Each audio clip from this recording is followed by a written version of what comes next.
Warahmatullahi wabarakatuh. Halo Bapak Farhan dan teman-teman semua, perkenalkan saya Ira Titi Nombe dengan NIM 230901502056. Saya merupakan mahasiswa dari program studi akuntansi S1 Universitas Negeri Makassar.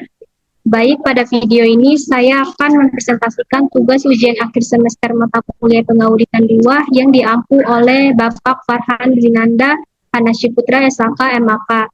Nah, adapun materi yang saya akan bahas mengenai kasus kecurangan PT Industri Telekomunikasi Indonesia Tbk. Nah, dalam video ini saya akan menjelaskan mulai dari latar belakang kasus, kronologi yang terjadi pada kecurangan, pihak-pihak yang terlibat, jenis kecurangan yang dilakukan, tindakan regulator dan sanksi yang dijatuhkan, serta upaya penyelesaian yang telah dilakukan dan diakhiri dengan kesimpulan dari kasus ini.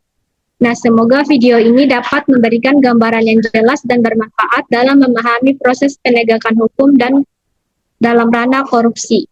Next.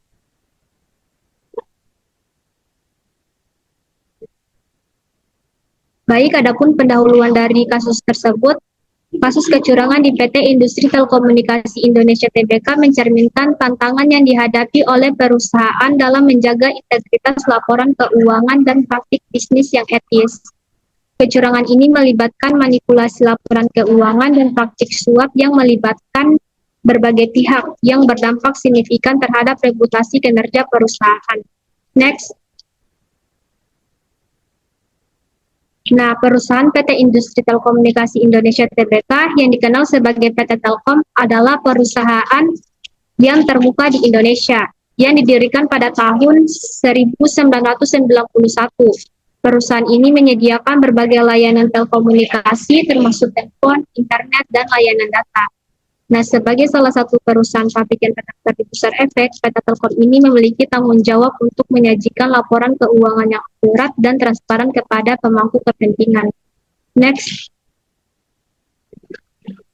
Nah, adapun kronologi kecurangan pada kasus ini.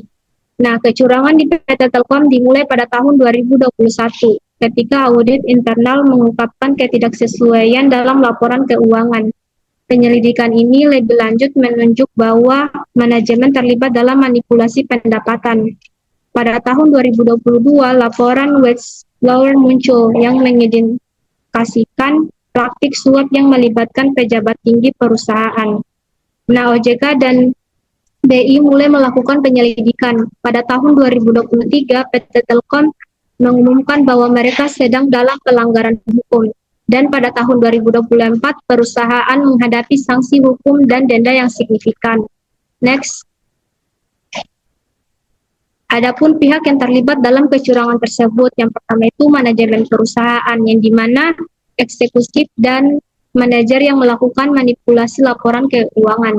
Lalu yang kedua ada auditor internal, yang dimana auditor ini tidak mendeteksi ketidaksesuaian dalam laporan keuangan. Lalu ada pihak ketiga yang dimana kontraktor atau vendor yang terlibat dalam praktik suap. Lalu ada pejabat tinggi. Nah, pejabat tinggi ini terlibat dalam praktik suap dan kolusi. Dan yang terakhir ada regulator yang dimana OJK dan BI berperan dalam mengungkap kecurangan dan memberikan sanksi. Next. Adapun jenis kecurangan dan dampaknya. Nah, jenis kecurangan yang terjadi meliputi manipulasi laporan keuangan dan praktik suap, yang dimana dampak ini terdiri dari kerugian finansial bagi perusahaan akibat denda dan sanksi. Yang kedua, penurunan reputasi perusahaan di mata pemangku kepentingan. Yang ketiga, kehilangan kepercayaan dari investor dan pelanggan. Dan yang terakhir, potensi tindakan hukum terhadap individu yang terlibat. Next. Nah, adapun tindakan regulator dan sanksi.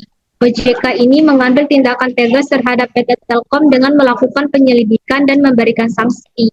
Nah, sanksi tersebut termasuk denda yang signifikan, kewajiban untuk memperbaiki laporan keuangan, dan pengawasan yang lebih ketat terhadap praktik akuntansi perusahaan.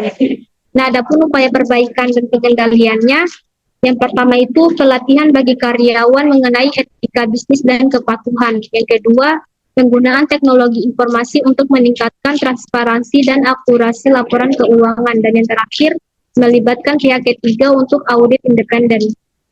Next. Baik, adapun kesimpulan dari kasus kecurangan pada PT Industri Telekomunikasi Indonesia Tbk, yaitu menunjukkan pentingnya integritas dalam laporan keuangan dan praktik bisnis yang etis. Dengan menerapkan sistem pengendalian yang lebih baik dan meningkatkan transparansi, maka perusahaan dapat memulihkan reputasi dan kepercayaan pemangku kepentingan. Nah, kecurangan ini juga menjadi pelajaran berharga bagi perusahaan lain untuk mencegah kejadian serupa di masa depan.